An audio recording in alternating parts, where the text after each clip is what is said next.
lagi namang nababalita. Pero bakit hanggang ngayon, marami pa rin ang nasisilaw sa ginto? Paano kung isang araw, biglang may tumawag sa'yo na panaginipan daw niya ang iyong numero at di umano, ikaw ang nakatakdang tumulong sa kanila para maibenta ang hawak nilang bulto-bultong gold bars.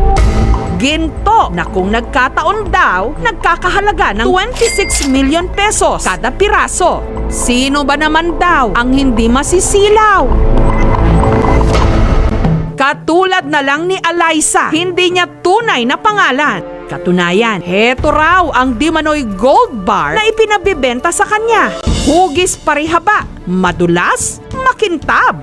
Tinatayang 3 kilos ang bigat. Nito lang Hunyo, nung nasagot ni Alyssa ang mala-jackpot daw na tawag. Hello? Ayon daw sa caller na panaginipan nito ang kanyang number na siya raw dapat alukin na magbenta ng gold bar.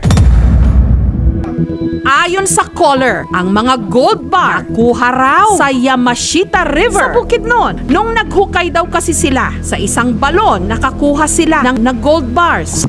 Gold bars? Na?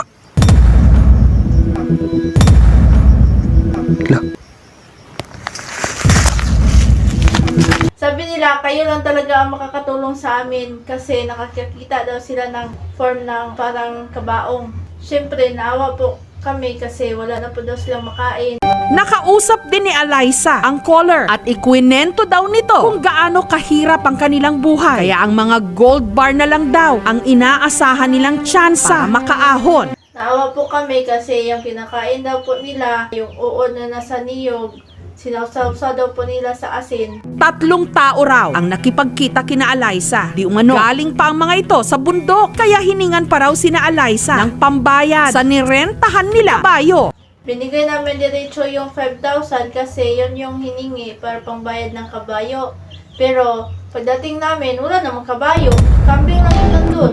Sabi nila, salamat. Kasi daw, makakain nila sila ng masarap na pagkain, hindi na daw yung uod na nasa niyog. At para mapatunayang ginto talaga ang pinahawak daw nila kay Alyssa, binarena pa ito sa harapan nila. Ang maliit daw na sample na nakuha mula sa gold bar, pinauwi kay Alyssa. At nung ipacheck ito ni Alyssa sa isang pinagkakatiwalaan niyang alahera sa Davao, ang gabutil na ginto, totoo raw.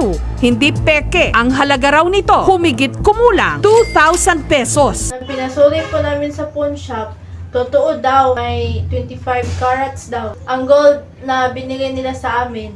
Makalipas ang 1 linggo, tumawag muli ang kanilang mga katransaksyon. Sa pagkakataong yon, ibibigay na raw nila kay Alyssa ang buong-buo ang gold bar kapalit ng 400,000 pesos. Puro po itong ginto namin. Nakipagtawaran si Alyssa hanggang umabot sila sa 35,000 pesos na lang kapalit ng gold bar. Mas nanlumo raw si Alyssa nung biglang nag-text sa kanya ang kanyang mga kausap at umami ang gold bar na ibinigay ng mga ito sa kanya peke.